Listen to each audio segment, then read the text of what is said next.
kan itu masalah yang sekarang kan banyak sekali nih masalah anak terjadi. Silakan itu. Ya, terima kasih atas pertanyaannya. Ya, memang nggak bisa dipungkiri kasus-kasus kekerasan anak itu cenderung menaik ya dari pandemi ini, terutama di daerah kami, kota dan Kabupaten Bekasi. Dan kami tahu juga dengan banyaknya kasus ini, penanganan-penanganannya juga belum maksimal, terutama di masalah hukum. Kita sendiri kurang begitu tahu apa penyebabnya, tapi untuk itu kita menjalin kerjasama ini supaya kita bisa berbagi, kita minta masukan karena ada langkah-langkah hukum yang harus dilakukan, bahkan bukan hanya dengan LBH saja. Kami dari LPH Bekasi juga kemarin silaturahmi dengan Polres untuk bisa komunikasi bersinergi dengan beberapa kasus. Kita akui memang kasus-kasus kekerasan cenderung naik itu luar biasa. Sampai kadang-kadang kita ini dari mana yang memulainya gitu, dari mana yang harus bisa dilakukan untuk menyelesaikannya. Dan ini dukungan semuanya karena perlindungan anak itu kan menjadi tanggung jawab bersama. Jadi bukan tanggung jawab kami saja, tanggung jawab kita semua. Dan untuk itu kami tergerak secara hukum juga kami harus diperlengkapi, harus sama-sama berjalan dengan baik. Begitu. Untuk KCT sendiri melihat pergerakan LPH Bekasi ini bagaimana Kak kira-kira? Iya, saya sendiri mungkin baru pertama kali hadir di sini ya, tetapi mungkin kembali tadi kaitannya baik dari Asapena maupun LPAI atau lembaga pendidikan ini kebanyakan aktivisnya adalah aktivis di bidang pendidikan dan psikologi, dan jarang di bidang hukum. Kepengurusannya dalam sejarahnya pun jarang sekali, sehingga kita perlu bersinergi dengan para ahli di bidang hukum ini. Nah, dalam ini tentu saja sangat tepat adanya lembaga bantuan hukum ini karena kasusnya sering berbenturan dengan masalah hukum tadi. Jadi bagaimana mengawal, kadang-kadang penerangan penjelasan secara psikologis sudah disampaikan, tapi kadang-kadang berbenturan dengan aspek hukum yang kadang-kadang kita kurang banyak tahu. Jadi dengan bekerja sama ini mungkin tadi juga ada semacam pertemuan rutin sehingga kami mendapatkan banyak pemahaman baru di bidang hukum tadi. Kami hanya menghafal pasal-pasal yang undang-undang perlindungan anak, undang-undang sistem pendidikan nasional misalnya, tetapi bagaimana penerapannya di dalam praktek tentu sangat berkaitan dengan para ahli hukum. Dengan bersinergi ini saya harapkan juga di tingkat yang lebih luas lagi. Jadi kalau sekarang mungkin nanti dengan dulu Bang Buyung ya, dan mungkin juga di area-area yang lain bisa mengikuti langkah dari area Bekasi ini. Jadi ini langkah pionir, tidak perlu salut terhadap dosen saya, banyak membimbing saya juga. Jadi mudah-mudahan ini menjadi suatu awal dan suatu langkah kemajuan baik bagi Asapena maupun dari LPA sendiri.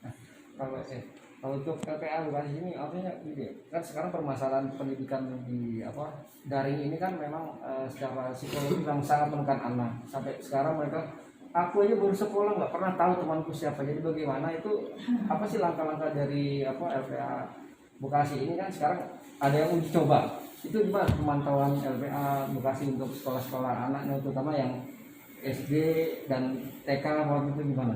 Ya, sejauh ini kami berkomunikasi juga dengan Dinas Pendidikan bahwa tadi yang disampaikan oleh Kak Seto, kami selalu mengingatkan kembali bahwa kesehatan anak yang paling utama. Itu kan jelas Pak Menteri bilang. Jadi di situ juga dikatakan bahwa tadi juga sudah disampaikan bahwa ketuntasan kurikulum itu tidak harus gitu. Karena kan yang menjadi tekanan buat dinas juga karena ketuntasan kurikulum yang selalu saja digaung-gaungkan, padahal kondisinya berbeda ya. Kondisinya berbeda, mereka masih menyamakan standar yang kondisi normal dengan kondisi yang abnormal darurat sekarang gitu. Jadi kami sejauh ini komunikasi dengan Dinas Pendidikan, dengan sekolah-sekolah yang kami kenal di Bekasi bahwa tolong dong anak jangan ditekan dengan kurikulum, bahkan pembelajaran itu sebenarnya banyak materi-materi kreatifnya. Itu mungkin yang bisa kami sampaikan. Satu Pak, saya nanya satu, kalau dilihat dari kejadian hari ini kita ada MOU antara LPH Bekasi dengan LPH Ram, kemudian Asapena dengan LPH Ram. Seperti saya punya kasih tahu tadi bahwa setiap LPH daerah kalau bisa mengikuti, ini menjadi barometer yang sangat bagus tentunya. Mudah-mudahan di LPH di pusatnya sendiri juga tidak akan terjadi hubungan dengan kalau bantuan hukum. Dalam hal ini mungkin apakah itu tanda atau sinyal bahwa LPAI akan melepas untuk kasus anak diserahkan sepenuhnya kepada LPA yang ada di daerah, sehingga LPAI hanya fokus kepada kebijakan-kebijakan, atau tetap masih mengambil langkah untuk menangani kasus-kasus anak? Iya, memang kami intinya adalah berkaitan juga dengan berbagai kebijakan-kebijakan.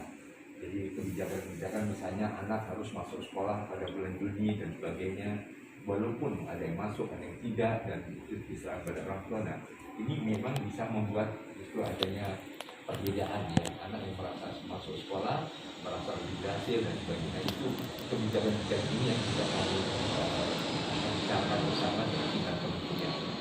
Kemudian juga anjuran agar kurikulum sekarang ditekankan lebih pada kurikulum kehidupan, tidak sekedar pada kurikulum abstrak yang selama ini berlaku, misalnya dengan penuntasan sesuai dengan apa yang ditetapkan sebelumnya.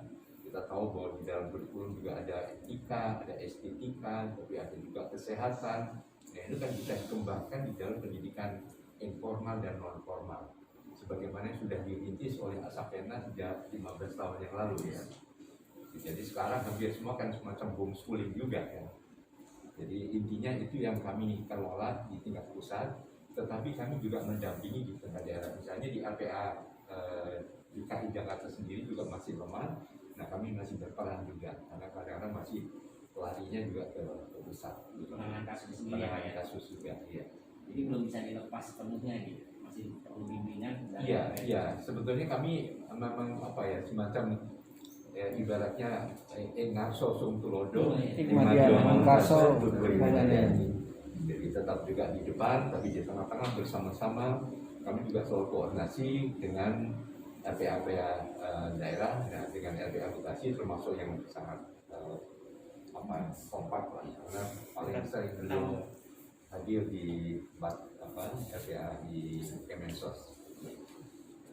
Untuk Bang Dharma sendiri dari LPH Ram, kira-kira setelah MOU ini berlangsung, ada nggak program-program atau langkah awal sebagai gerakan kerjasama ini akan dilakukan, terutama untuk dalam hal perlindungan anak? Iya, terima kasih kesempatannya. Kami sudah berkomunikasi dengan Bang Frans maupun Kak Lovely terkait mengenai rencana atau gerakan awal. Itu sudah ada, tinggal kita akan melaksanakan apa yang menjadi prioritas, itu yang harus kita utamakan dulu. Seperti itu. Bagaimana cara masyarakat ketika anak-anak itu terkena masalah untuk mengadu secara cepat? Adakah postpartum atau emergency bottom untuk akses masyarakat ketika mereka terkena masalah? Iya, itu sudah kita sampaikan tadi melalui Kak Lovely bahwa kita ada semacam call khusus ya, yang artinya tindakan cepat, tindakan awal terhadap satu case yang sifatnya yang memang harus perlu dilakukan pendampingan. Jadi seperti itu. Pak Dharma. Saya break dulu ya. Oke, siap. Oh ya, boleh. Ya, benar. Belakangan ini masih banyak.